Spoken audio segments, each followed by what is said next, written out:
Oke, puji Tuhan siang hari ini kita kembali bertemu untuk belajar firman Tuhan. Kiranya apa yang kita pelajari hari ini boleh membuat langkah kita berjalan sesuai dengan apa yang Tuhan kehendaki, sesuai dengan kebenaran firman Tuhan, dan kehidupan kita makin hari makin dekat dengan Tuhan.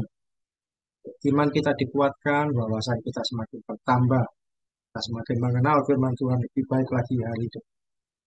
Oke, kita awali dengan berdoa. Kita bersatu hati dalam doa. Tuhan Yesus, bersyukur sekali oleh kebaikan dan kemurahan-Mu. Pada siang hari ini Tuhan, boleh bertemu melalui Zoom ini Tuhan, untuk kami boleh belajar firman Tuhan. Berkati fasilitas yang kami gunakan, untuk aman dari awal sampai selesai, tidak ada gangguan, tidak ada masalah. Baik itu alat yang kami gunakan maupun jaringan yang ada, semua menunjang dengan baik. Tidak terputus, tidak ada kendala. Dalam nama Tuhan Yesus kami berdoa dan mengucap syukur. Amin. Ya, hari ini tanggal 24 Agustus, minggu depan tanggal 31, dan tidak lama lagi September yang artinya sudah mendekati akhir tahun. Tidak terasa, kita mau mengakhiri tahun ini, padahal kita masih seakan-akan baru saja masuk di tahun 2025. Ya, puji Tuhan, kita pun masih diberi kesempatan untuk belajar firman Tuhan, dan menjadi hal yang baik untuk menuntun kita di masa muda ini. Oke, hari ini kita melanjutkan seri Mazmur 23, yang lalu sempat berhenti. Mazmur 23 seri yang kedua, sekarang masuk seri yang ketiga, Jarman. Oke, yang pertama, eh, kembali kita akan belajar bahwa membiasakan untuk kita bercerita tentang kebaikan Tuhan yang kita alami dalam minggu ini, dalam hari-hari ini. Kebaikan Tuhan yang sederhana, yang kecil saja, tapi itu menjadi kesan berkat bagi kita. Itu dari saya awali, ya puji Tuhan, selama 1 2 minggu saya sempat mengalami sakit di bagian paha kaki saya. Ya, puji Tuhan, beberapa hari ini sudah mulai baik, karena ketika sebelumnya sakit sekali kalau dibuat berjalan, dibuat duduk, buat tidur pun juga susah, tapi ya puji Tuhan, 1 minggu atau beberapa hari ini sudah mulai baik, tidak lagi sakit, Tuhan Yesus sudah sembuhkan, sehingga saya bisa berjalan dengan normal, aktivitas lagi dengan baik, nah, tidak ada kendala. Dan ke depan pun juga tidak ada lagi sakit yang saya alami. Ya, puji Tuhan, yang saya ceritakan bahwa Tuhan sembuhkan saya dari sakit yang sedikit mengganggu, yaitu iritasi pada kulit di kaki saya. Nah, apa yang bisa kamu sampaikan, bisa ceritakan kebaikan Tuhan kamu alami dalam hidup?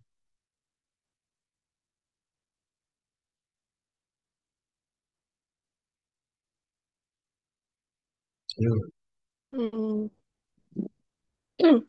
bisa ikut camping dengan baik, terus nggak sakit pas camping. Ya, kita sempat ikut camping, lancar semua acara diikuti, dan puji Tuhan tidak sampai sakit, sampai pulang. Ya, puji Tuhan itu kebaikan Tuhan kecil yang bisa dialami dan jadi berkat bagi hidup. Cinta, ada hal yang bisa diceritakan. Apa kebaikan Tuhan kamu alami dalam ini?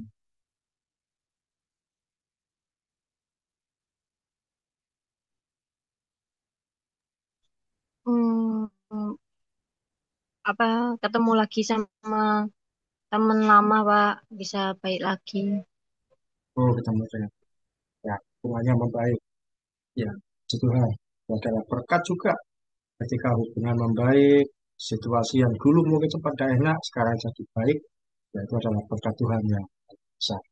Kita semua termasuk cinta. Puji Tuhan. Oke, hari ini kita belajar Mazmur 23 yang bagian ketiga. Apa bagian ketiga itu?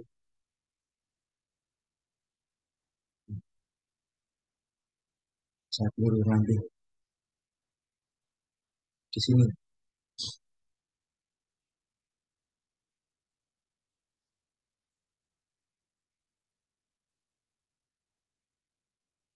Iya, Mazmur 23 untuk pembelajaran kita bagian ketiga, yaitu dari Mazmur 23 ayat 4. Cinta bacakan Mazmur 23 ayat 4. Mazmur 23 ayat 4. Sekalipun aku berjalan dalam lembah kekelaman, aku tidak takut bahaya, sebab engkau besertaku, gadamu dan tongkatmu, itulah yang menghibur aku. Ya, Mazmur 23 ayat 4. Ya. Nara, bacakan ini. Daniel 3 ayat 17 sampai 18. Daniel 3 ayat 17 sampai 18. Jika Allah kami yang kami puja sanggup melepaskan kami, maka Ia akan melepaskan kami dari perapian yang menyala-nyala itu, dan dari dalam tanganmu, ya Raja. Tetapi seandainya tidak, hendaklah tuanku mengetahui, ya Raja, bahwa kamu tidak akan memuja dewa tuanku, dan tidak akan menyembah patung emas yang tuanku dirikan itu. Ya, ini diucapkan oleh tiga orang, yaitu Sadrak, Mesak, dan Abednego yang akan masukkan ke dalam perapian yang menyala-menyala. Mereka kalau tidak mau menyembah patung emas buatan Raja Nebukadnezar, mereka akan dimasukkan ke dalam dapur api. Tapi mereka berkata, kalau Tuhan yang kami sembah sanggup menolong kami, dia akan melepaskan. Tapi kalau tidak menolong pun, kami tidak tertolong, kami tidak akan memuja dewa atau patung buatan Tuanku Raja. Apa pembelajarannya? Oh, ini ada lagi. Yakobus 1 ayat 2 sampai 3. Saya baca dulu. Saudara-saudaraku, anggaplah sebagai suatu kebahagiaan apabila kamu jatuh ke dalam berbagai-bagai pencobaan. Sebab kamu tahu bahwa ujian terhadap imanmu itu menghasilkan ketekunan. Ya, pembelajaran yang pertama yaitu Tuhan memproses kita melalui masalah dan ujian hidup. Firman Tuhan tadi yang dibaca oleh Sinta ada namanya lembah kekelaman. Lembah kekelaman itu dalam bahasa lain disebut diterjemahkan lembah bayang-bayang maut. Situasi yang membuat kita ada pada keadaan yang sulit, berat, tidak menentu. Bahkan orang kalau ngalami itu rasanya ingin mati aja, sudah nggak kuat. Kadang-kadang orang itu kalau ada dalam masalah yang terlalu berat merasa bahwa sudah nggak kuat saya menghadapi hidup ini, sudah mau mati saja. Mungkin ditagih sana, tagih sini, bingung nggak bisa bayar, aduh ingin mati. Atau mungkin menghadapi situasi yang berat, sudah rasanya putus asa. Tuhan izinkan kita melewati situasi yang penuh dengan tantangan, penuh masalah.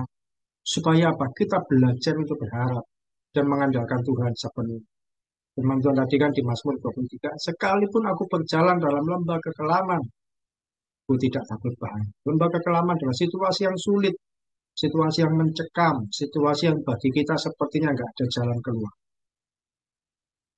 Bagaimana kalau kita seperti Sadrak, Mesak, dan Abednego? Tiga orang ini mau dihukum ke dalam dapur api. Kalau tidak mau menyembah patung emas. Tapi sampai detik terakhir, Tuhan itu tidak menolong. Seperti kalau sampai detik terakhir Tuhan menolong, maksudnya mereka nggak perlu masuk ke dapur api. Tapi sampai detik terakhir Tuhan itu tidak menolong. Tapi mereka tidak kehilangan harapan pada Tuhan. Mereka tidak kehilangan kesetiaan pada Tuhan. Mereka tetap berharap pada Tuhan. Mereka tetap mau setia. Setia itu apa? Sekalipun saya dihukum, masuk dalam hukuman dapur api, saya tetap setia pada Tuhan Yesus. Saya tetap menyembah pada Tuhan. Sekalipun tidak ada pertolongan. Ketika mereka masuk dapur api, kan Tuhan tidak menolong sampai detik terakhir. Waktu di dalam dapur api, ternyata ada rencana Tuhan yang indah dalam hidup. Mereka tidak terbakar, bajunya tidak robek-robek, tidak hangus, tubuhnya tidak terkena api. Bahkan yang masuk tiga ternyata di dalam ada empat. Malaikat Tuhan yang di dalam. Ada orang yang berkata bahwa itu Tuhan Yesus dalam wujud malaikat. Jadi yang masuk tiga dan di dalam empat. Sampai detik terakhir mereka tidak mengalami pertolongan. Tapi ada rencana Tuhan yang indah dalam hidup mereka ketika tidak kehilangan kesetiaan. Sekalipun kita mengalami bayang-bayang maut, lembah kekelaman, jangan sampai kita kehilangan kesetiaan. Tuhan menguji kesetiaan iman kita melalui situasi sulit dan sepertinya tidak ada pertolongan. Sudah kanan, kiri, muka, belakang menghadapi banyak masalah. Tapi percayalah di atas ada pertolongan dari Tuhan. Situasi sulit sehari-hari bisa berupa harus bayar sesuatu tapi nggak ada uang. Kehilangan sesuatu yang kita miliki. Kehilangan orang yang kita kasihi. Mengalami musibah atau celaka yang tidak terduga. Maka kita masih mau setia pada Tuhan Yesus.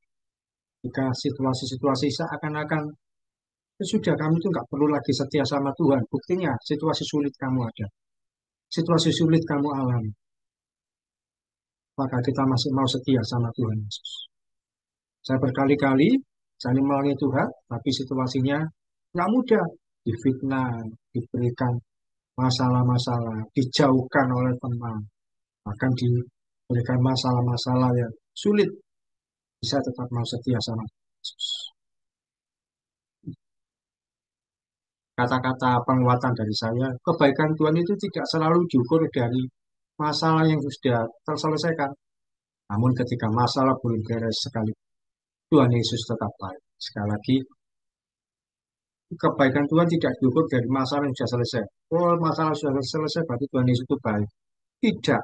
Adalah sekalipun masalah belum selesai, belum beres. Tuhan Yesus itu tetap.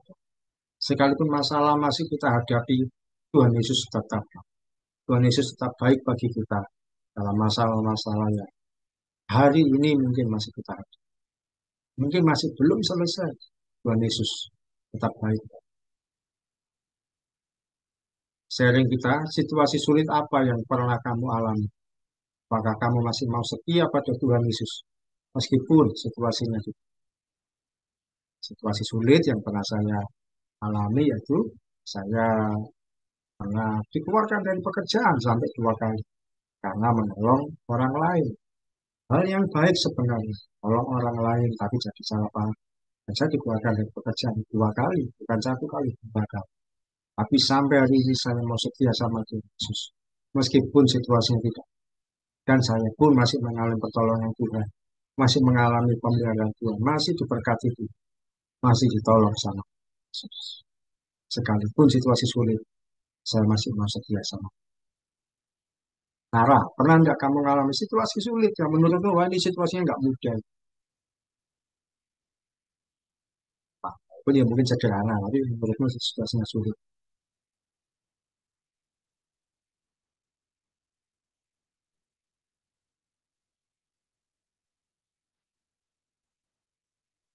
Hmm.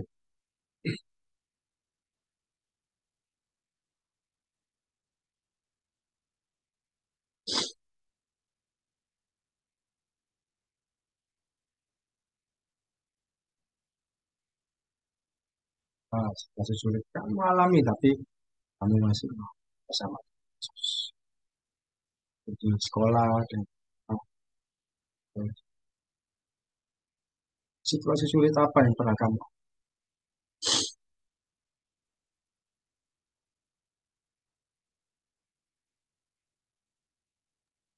Tahu.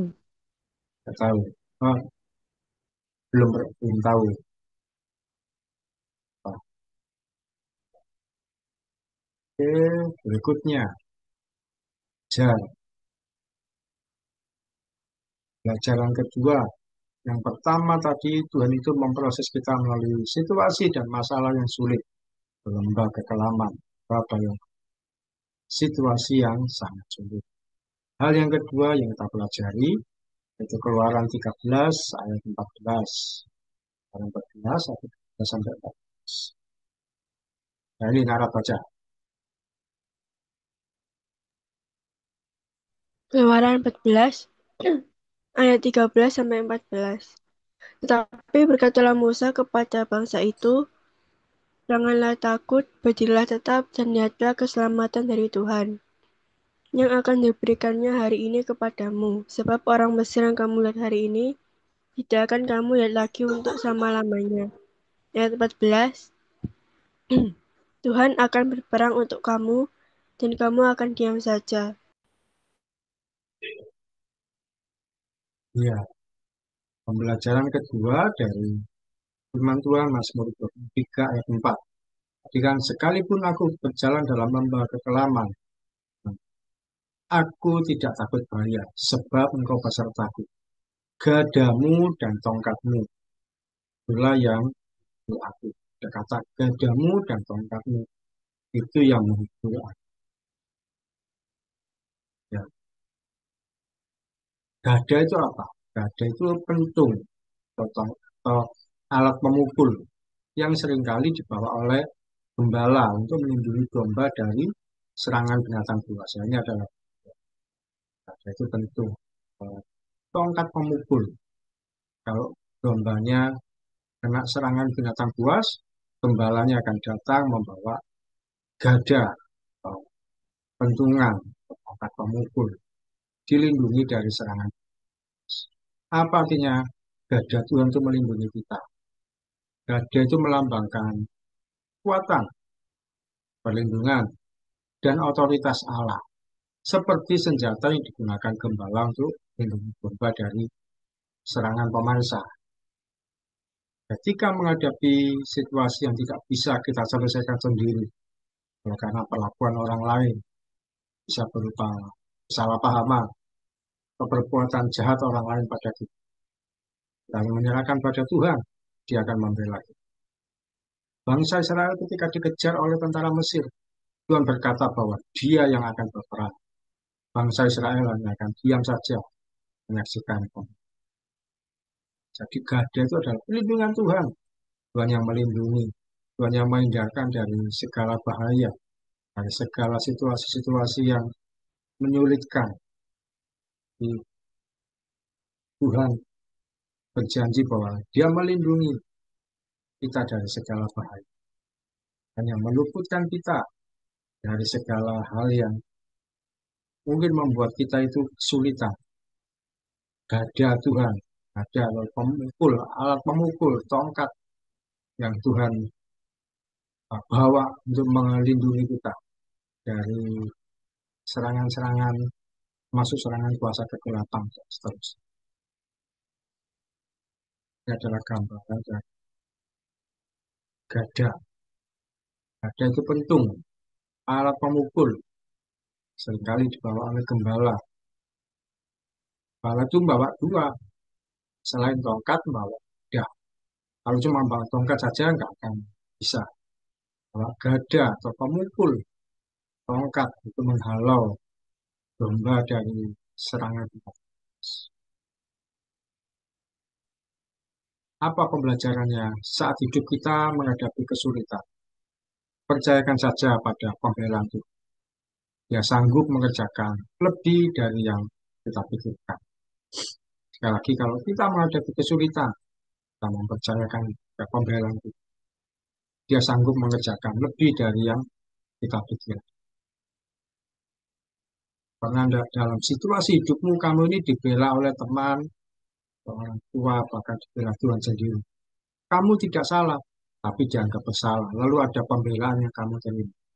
Kamu tidak salah, tapi disalahkan orang lain. Terus ternyata kamu dibela oleh orang lain, oleh temanmu, membela kamu. Pernah tidak Nara mengalami dibela oleh teman pada waktu mengalami situasi disalahkan oleh orang lain, disalahkan oleh temanmu lah. Nah, oh enggak, ini bukan arah yang salah.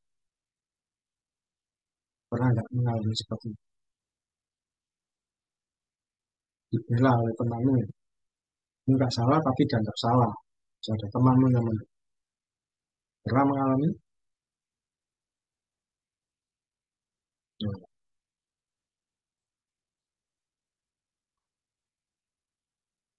cinta.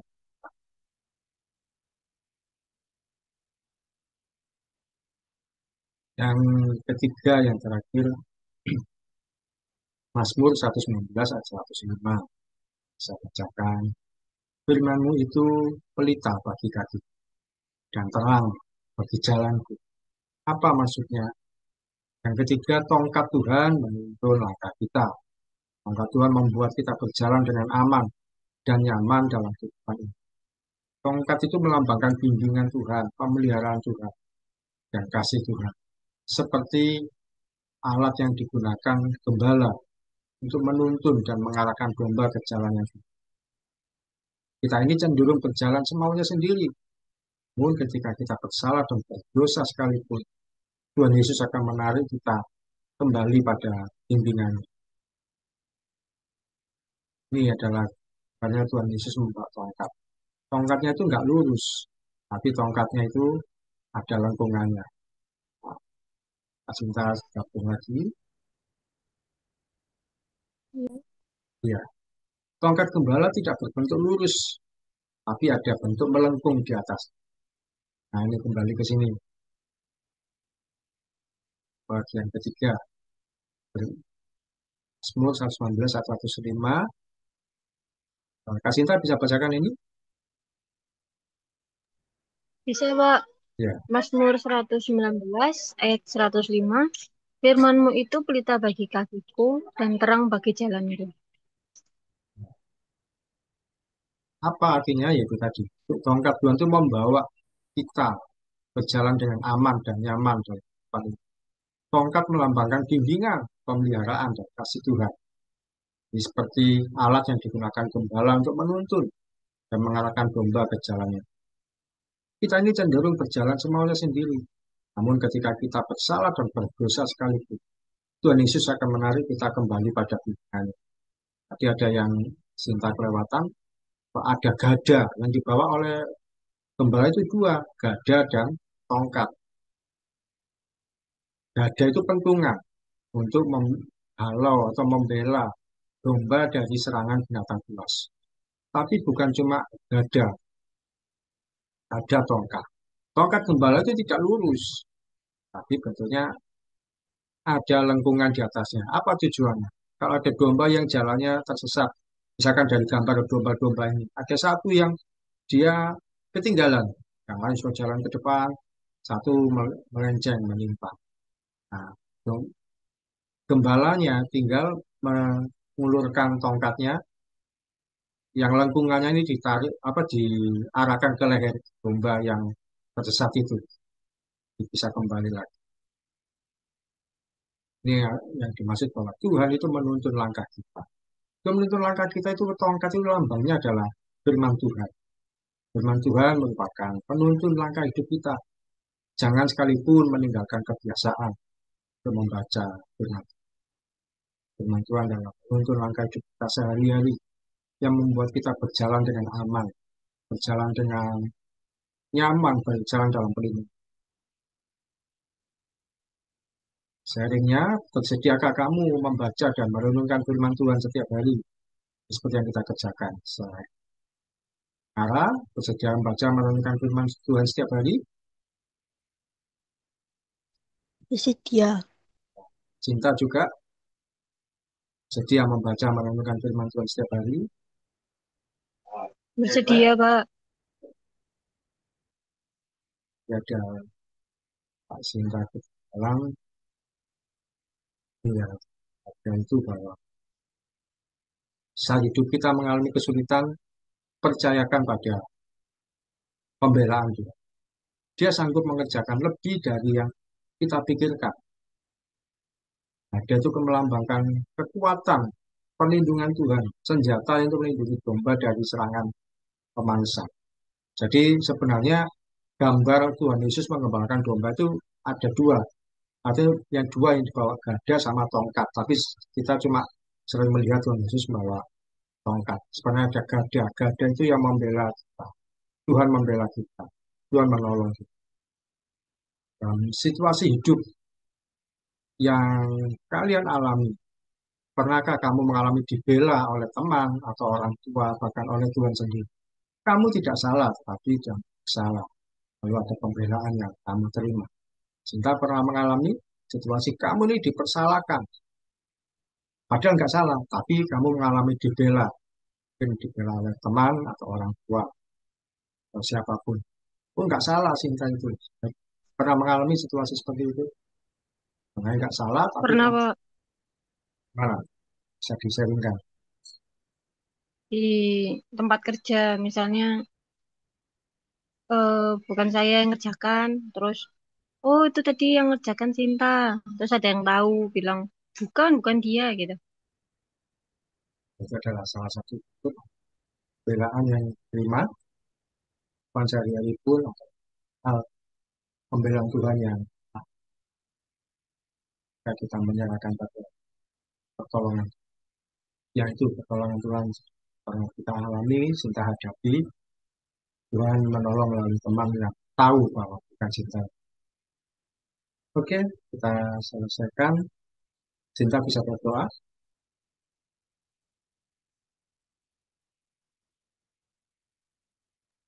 Bisa, Pak? Mari kita berdoa. Dan Yesus, terima kasih Tuhan atas kesempatan yang Kau berikan, Bapak. Kami bisa berkumpul lagi dan mendengarkan sedikit dari firman-Mu ya Tuhan. Juga kami mau berdoa untuk Pak Oki Tuhan, kiranya Engkau yang berkati Bapak, beliau yang telah mengajar kami. Terima kasih Tuhan Yesus, yang di dalam nama-Mu kami sudah berdoa dan mengucap syukur. Haleluya, amin. Tuhan, terima kasih, mari cinta. Terima kasih, Pak.